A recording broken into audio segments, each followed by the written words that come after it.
அனைவருக்கும் வணக்கம். ஐம் வாசுகி. நேற்று ஸ்டார்டிங் வீடியோவில் நான் சொல்லியிருந்தேன், இன்னும் கொஞ்ச நாள் தான் குரூப் 4 இருக்கிறதுனால நான் ஒவ்வொரு டெய்லி மார்னிங் வீடியோ கொடுக்கும்போதும் ஈவினிங் ரீசனிங் கொடுக்கும்போதும் ஒரு மோட்டிவேஷன் குவாட்ஸோடு ஸ்டார்ட் பண்ணுறேன்னு. நேற்று உமா மகேஸ்வரி அப்படின்றவங்க மேம் அக்கா மோட்டிவேஷன் சொல்லுங்கள் அப்படின்னு சொல்லியிருந்தாங்க. அவங்களுக்காக சொல்கிறேன், எல்லாருக்காகவும் சொல்கிறேன். அவங்க ஒரு பொண்ணு அப்படின்றதுனால ஸ்டார்டிங் அவங்க கேட்டதுனால அவங்களேருந்து சொல்ல ஆரம்பிக்கிறேன். பொண்ணுன்றப்போ படிக்கிறப்போ ரொம்ப ஸ்ட்ரகிள் இருக்கும். எல்லோரும் காலேஜ் முடிச்சு தான் படிக்க வருவாங்க. கண்டிப்பாக ரொம்ப ஃபேஸ் பண்ணுவாங்க. பசங்க எவ்வளோ ஃபேஸ் பண்ணுறாங்கன்றது இருக்குன்றோ அதே அளவு பொண்ணுங்களும் அதை விட ஒரு படி மேலே பொண்ணுங்க ஃபேஸ் பண்ணுவாங்க. ஏன்னா அவங்களுக்கு படிக்கணும்னு ஆசை இருக்கும், வேலைக்கு போகணுன்னு ஆசை இருக்கும். மோஸ்ட்லி எல்லோரும் அதுக்கு அகெயின்ஸ்டாக தான் இருப்பாங்க. சில பேர் சப்போர்ட் பண்ணுவாங்க, சில பேர் அகெயின்ஸ்டாக இருப்பாங்க. ஆனால் நம்ம நினைக்கணும், அது எல்லாத்தையும் தாண்டி நம்ம முடியும் அப்படின்னு நினைக்கணும். கண்டிப்பாக நம்மளால் முடியும். ஒவ்வொரு நிமிஷமும் நம்ம அதை நினைக்கிறது கூட நம்மளோட வெற்றி தான். அப்படி பார்த்தா முடியாது பெண்ணாலே, நம்மளால் முடியாதது பெண்ணால் முடியாதுன்றது எதுவுமே இல்லை அப்படின்றது பெரியாரே சொல்லியிருக்காரு. ஸோ கண்டிப்பாக நினைங்க, கண்டிப்பாக உங்களால் முடியும். இனி வர வீடியோஸில் நான் எல்லாருக்காகவும் அவங்களுக்காகவும் கேட்குறவங்களுக்காகவும் ஒரு சின்ன மோட்டிவேஷனோட ஸ்டார்ட் பண்ணுறேன். அவ்வளோதான், போதும், முடிச்சிட்டேன்னு நினைக்கிறேன். நம்ம 2D பார்த்துட்ருக்கோம் இந்த வீக்கில். அப்படி பார்த்திங்கன்னா 2Dயில் நேற்று சில சதுரம் செவ்வகம் அது ரிலேட்டடாக பார்த்துருப்போம். இன்றைக்கி எதுலேருந்து பார்க்க போகிறோன்னா 2Dயில் வட்டம் அது சார்ந்தது பார்க்கலாம். முடியும்னு நினச்சி கண்டிப்பாக படிங்க. எல்லாராலையுமே முடியும். நம்மளால் முடியாதுன்னா வேறு யார் பண்ண போகிறாங்க? முடியும்னு நினச்சி செல்ஃப் கான்ஃபிடென்ட்டோட எல்லாருமே படிங்க. ஃபஸ்ட் சம் போகலாம். ஃபஸ்ட்டு இது பார்த்திங்கன்னா, ஒரு வெள்ளிக்கம்பி வளைக்கப்பட்டு சதுரமாக மாற்றும் போது, ஒரு வெள்ளிக்கம்பி இருக்குது, ஒரு வெள்ளிக்கம்பி வளைக்கப்பட்டு ஒரு சதுரமாக மாற்றப்படுது. அதன் அடைப்படும் பகுதியின் பரப்பளவுனா என்னது? சதுரத்துக்கு A². அது எவ்வளோன்னு சொல்லிட்டாங்க? 484ன்னு சொல்லிட்டாங்க. அந்த வெள்ளிக்கம்பியை வட்டமாக வளைக்கப்படும் போது, அதை வட்டமாக திரும்ப வளைக்கிறாங்க எனில் அது வட்டத்தின் விட்டம் என்னன்னு கேட்குறாங்க. விட்டம்ன்றப்போ ஒரு முழு, அதோட ஆரம்ன்றது பாதி, அதோட முழு தான் 2r தான் நம்மளுக்கு அதோட விட்டம். அந்த 2r தான் என்னன்னு கேட்குறாங்க. அப்போது அந்த கம்பின்றப்போ ஒரு கம்பி இவ்வளோ இருக்குது, அதை சதுரமாகவும் வளைச்சிருக்காங்க, வட்டமாகவும் வளைச்சிருக்காங்க. அப்படி பார்க்கும்போது ரெண்டுமே நம்மளுக்கு ஈக்குவலாக தான் இருக்கும். ஃபஸ்ட்டு வட்டத்தின் பரப்பளவு எவ்வளோன்னு கொடுத்துட்டாங்க, சதுரத்தின் பரப்பளவு எவ்வளோன்னு கொடுத்துட்டாங்க, 484ன்னு கொடுத்துட்டாங்க. அப்போ அதுக்கு A வேல்யூ கண்டுபிடிக்கும் போது நம்மளுக்கு என்ன வரும்? இது ரூட்டாக மாறும், √484ன்னு மாறும். அதுக்கு ரூட் வேல்யூ எடுத்தோம்னா நம்மளுக்கு ஏவோட வேல்யூ 22ன்னு கிடைக்கும். அதை வளைக்கப்படும் போது அப்போ நம்ம இதுக்கு ரெண்டுக்குமே சுற்றளவு தான் கண்டுபிடிக்கணும். அப்போ தான் அதோட சுற்றளவு கண்டுபிடிச்சிட்டு அதில் கிடைக்கிற அந்த ஆர் வேல்யூவை ரெண்டு கூட நம்ம பெருக்கணும்னா நம்மளுக்கு அதோட விட்டம் கிடச்சிரும். அப்படி பார்க்கும்போது 4Aவும் சதுரத்தின் சுற்றளவும் வட்டத்தின் சுற்றளவுனா 2/r ஈக்குவல். அப்போது 4க்கு நம்ம A வேல்யூ இப்போ கண்டுபிடிச்சிட்டோம், 22. அவங்க ஆர் வேல்யூ நம்மளுக்கு கொடுக்கல, பைக்கு பதிலாக 22/7 எடுத்துக்க சொல்லியிருக்காங்க இன்ட்டு ஆர். அப்போது ஆர் மட்டும் அந்த பக்கம் வச்சுட்டா நம்மளுக்கு இந்த பக்கம் வேல்யூ எல்லாம் எப்படி போகும்? தலைகீழாக மாறும். 4 × 22/7 2 × 22ன்னு மாறும் நம்மளுக்கு. அப்போ ஆர் வேல்யூ என்னன்னு கிடைக்கும்னு பார்த்தீங்கன்னா 14. இது கேன்சல் டைம் ஆகும், இது கேன்சல் ஆயிரும். அப்போது 7 × 2 14ன்னு கிடைக்கும் நம்மளுக்கு ஆரோட வேல்யூ. அவங்க என்ன கேட்டிருக்காங்க?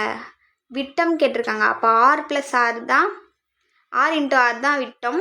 அப்போது 2r, 2rோட வேல்யூ என்ன? 2 × 14, 2 × 14 நம்மளுக்கு என்ன கிடச்சிருக்கு? வேல்யூ 28 சென்டிமீட்டர்னு கிடைக்கும். அப்போ அந்த வளைக்கப்பட்ட அந்த வட்டமாக வளைக்கப்பட்ட கம்பியின் விட்டம் எவ்வளோனா 28 சென்டிமீட்டர். Option B. நெக்ஸ்ட்டு, மாட்டு வண்டி சக்கரத்தின் ஆரம் 35 சென்டிமீட்டர். ஒரு மாட்டு வண்டியோட சக்கரம் எப்படி இருக்கும்? வட்ட வடிவில் இருக்கும். அதோட ஆரம் எவ்வளோன்னு சொல்லிட்டாங்க? 35 சென்டிமீட்டர்னு சொல்லிட்டாங்க. அப்போது அது 154 மீட்டர் தொலைவு கடந்தால் இப்படியே அந்த ஆரம் இப்படி சுற்றிட்டே போய் 184 மீட்டர் கிடக்குது. 184 154 மீட்டர் தொலைவு கடந்தால் அச்சக்கரம் எத்தனை முழு சுற்றுகள் சுற்றி இருக்கும்? அப்படி அந்த ஆரத்தை வச்சு 184 கடந்துச்சுன்னா எவ்வளோ முழு சுற்றி இருக்கும்? முழு சுற்றுன்றப்போ இது இந்த இடத்துல பாயிண்டில் ஸ்டார்ட் ஆகுதுன்னா இப்படி பாயிண்ட் ஆகி மறுபடியும் இந்த இடத்துல முடியும். அப்படி எத்தனை முழு சுற்றி இருக்கும்னு தான் நம்ம கண்டுபிடிக்க போகிறோம். ஆர் வேல்யூ என்னன்னு கொடுத்துட்டாங்க, நம்மளுக்கு 35 சென்டிமீட்டர்னு கொடுத்துட்டாங்க. இப்போது நம்ம சக்கரம் வட்டமா, சக்கரத்தின் சுற்றளவு என்ன? 2/r. அப்போ அப்படியே அந்த வேல்யூவோட அப்ளை பண்ணோம்னா 2 × 22/7 × ஆரோட வேல்யூ என்ன? 35. இதை நம்ம அடிச்சு கொடுத்தோம்னா நம்மளுக்கு 5ன்னு கிடைக்கும். 35. அது எல்லாத்தையும் பெருக்கும்போது நம்மளுக்கு 220 சென்டிமீட்டர்னு கிடைக்கும். எவ்வளோ சுற்றுகள் சுற்றியிருக்கான்? 154 சுற்றுகள் சுற்றியிருக்கு. அப்போ 154 மீட்டர்னு கொடுத்துருக்காங்க. இதை நம்மளுக்கு வேல்யூ சென்டிமீட்டரில் கிடச்சிருக்கு. இதையும் நம்ம சென்டிமீட்டரை மாற்றிக்கலாம். அப்போ மாற்றும்போது 1 மீட்டர் 100 சென்டிமீட்டர். அப்படி பார்த்தா 100ஆல் பெருக்கும்போது நம்மளுக்கு 15,400ன்னு கிடைக்கும். அப்போது எத்தனை முழு சுற்றுகள் சுற்றி இருக்கும்? இந்த 120 சென்டிமீட்டர் உடைய அந்த வட்டத்தின் சுற்றளவு 15,400 சென்டிமீட்டர் கடந்துருந்துச்சுன்னா அப்போது மொத்தம் எவ்வளோ சுற்றுகள் சுற்றி இருக்குமா? இதை நம்ம கேன்சல் பண்ணி அடிச்சு கொடுத்தோன்னா நம்மளுக்கு என்ன வேல்யூ கிடைக்கும்? வேல்யூ 70ன்னு கிடைக்கும். அப்போது அந்த 15,400 சென்டிமீட்டரில் அந்த சக்கரத்தின் சுற்றளவு 120 சென்டிமீட்டர் எத்தனை சுற்றுகள் சுற்றி இருக்குன்றப்ப அதை நம்ம ரெண்டையும் டிவைட் பண்ணுவோம். அப்படி பார்த்தா நம்மளுக்கு வேல்யூ 70 கிடைக்கும். அப்போ பார்த்தா எத்தனை சுற்றுகள் முழு சுற்றுகள் சுற்றி இருக்கு? அப்போ சுற்றுகளின் எண்ணிக்கை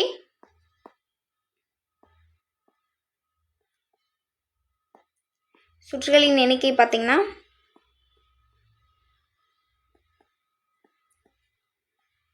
70. ஆப்ஷனில் எங்கே இருக்குது? Option A. அடுத்து, ஒரு வட்டத்தின் ஆரமானது அதனுடைய சுற்றளவில் 5% அதிகரிக்கும் அளவிற்கு உயர்கிறது எனில் வட்டத்தோட ஆரம் அதோட சுற்றளவில் 5% அளவிற்கு உயர்கிறது எனில் அவ்வட்டத்தின் பரப்பளவு எத்தனை சதவீதம் அதிகரிக்கும்னு கேட்குறாங்க. 5% அதிகரிக்குதுன்னா அதோட பரப்பளவு எவ்வளோ சதவீதம் அதிகரிக்குதுன்னு கேட்குறாங்க. இப்போ இந்த மாதிரி அதிகரிக்கிறது குறையிறதுனாலே நம்ம என்ன எடுத்துக்க போகிறோம்?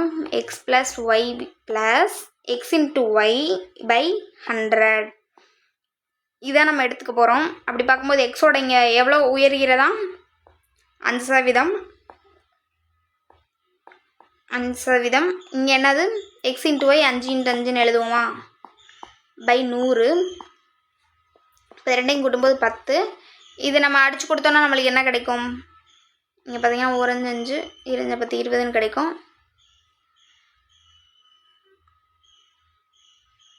மேலே 1 இருக்கும். இங்கே 1 5 5 4 5 20ன்னு கிடைக்கும். மேலே இங்கே 1/4 இருக்குமா? 1/4ஓட வேல்யூ என்ன? 0.25. அப்போ இங்கே என்ன கிடைக்கும்? ப்ளஸ் 0.25ன்னு கிடைக்கும். ரெண்டையும் நம்ம கூட்டினோன்னா நம்மளுக்கு என்ன வேல்யூ கிடைக்கும்? 10.25ன்னு கிடைக்கும். அப்படி பார்த்தீங்கன்னா ஆப்ஷனில் எங்கே இருக்குது? 10.25%. ஆப்ஷன் ஏல இருக்குது. இந்த மாதிரி சதவீதம் அதிகரிக்குதுனாலே நீங்கள் x + y + x × y/100ன்ற வேல்யூவை தாராளமாக எடுத்துக்கலாம். குறையுதுன்னா அந்த இடத்துல மைனஸ் போடுவோம். கூடியிருக்கு அப்படின்ற இடத்துல ப்ளஸ் போடுவோம். அடுத்து பார்த்தீங்கன்னா 7 சென்டிமீட்டர் ஆரம் உள்ள அரைவட்டத்தின் பரப்பு என்னன்னு கேட்டிருக்காங்க. 7 சென்டிமீட்டர் ஆரம் இருக்கான். ஒரு அரைவட்டன்றப்போ நம்ம இப்படி எழுதுவோம். அதோட ஆரம் பாதியிலேருந்து ஸ்டார்ட் ஆகும். ஆரம் எவ்வளோ?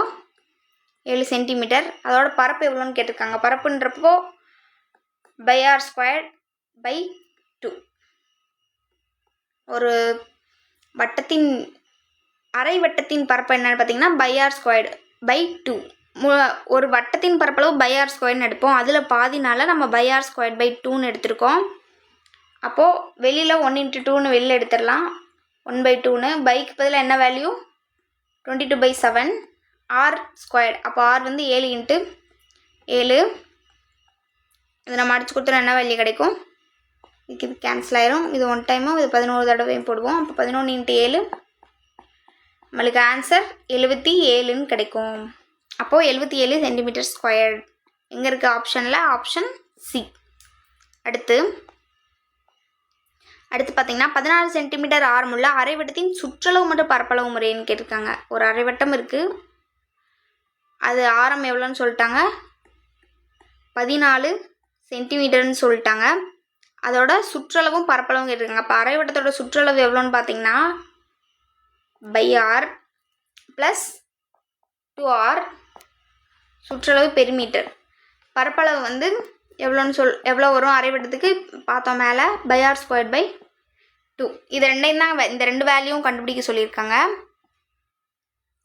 ஃபஸ்ட்டு நம்ம பரப்பளவு பார்த்தோன்னா எப்படி அதுவும் 1/2. இந்த /2வை நம்ம முழு வேல்யூவை வெளியே எடுத்துகிட்டு r² எழுதுவோம்.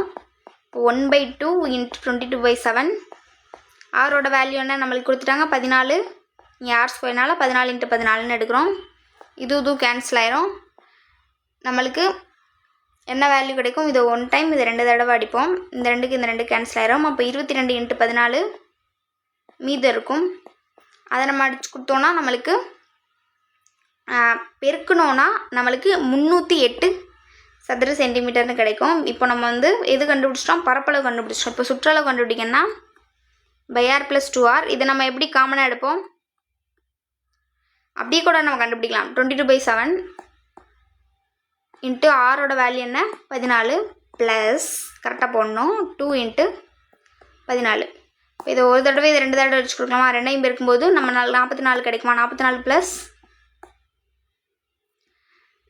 2 × 14 வேல்யூ என்ன நம்மளுக்கு 28. 44 + 28 நம்மளுக்கு என்ன கிடைக்கும் வேல்யூ 72. அதோட சுற்றளவு என்ன, அது சுற்றளவு என்ன 72 சென்டிமீட்டர். அப்போ 308ம் 72 வேல்யூ கிடச்சிருக்கு. ஆன்சர் ஆப்ஷனில் எங்கே இருக்குன்னு பார்த்தீங்கன்னா ஆப்ஷன் டியில் இருக்குது. அவ்வளோதாங்க, முடிஞ்சு. ஈவினிங் ரீசனிங் வரும். ரீசனிங்க்கும் ஸ்டார்டிங்கில் ஏதாவது ஒரு குவார்ட்ஸ். இது எதுக்காகனா உங்களுக்கு எக்ஸாம் ஜூன் 15 நடக்கிற குரூப் 1 இருக்கட்டும், ஜூலை 13 நடக்கிற குரூப் 4 இருக்கட்டும், அதுக்காக இன்னும் சில நாட்களே இருக்கிறதுனால உங்களுக்கு அந்த பேனிக் வந்துடக்கூடாது. ஏன்னா எக்ஸாம் நெருங்க இன்னும் போர்ஷன்ஸ் இருக்குது, கம்ப்ளீட் பண்ண, ரிவிஷன் பண்ணணும், மேக்ஸ் பார்க்கணும், அதில் இருக்க எல்லா பயமும் உங்களை முடக்கிடக்கூடாது. ஸோ ஒரு டெய்லி ஒரு மோட்டிவேஷன் குவார்ட்ஸோட ஆரம்பிப்போம். எல்லாருமே கண்டிப்பாக வாட்ச் பண்ணுங்கள். And thanks to all.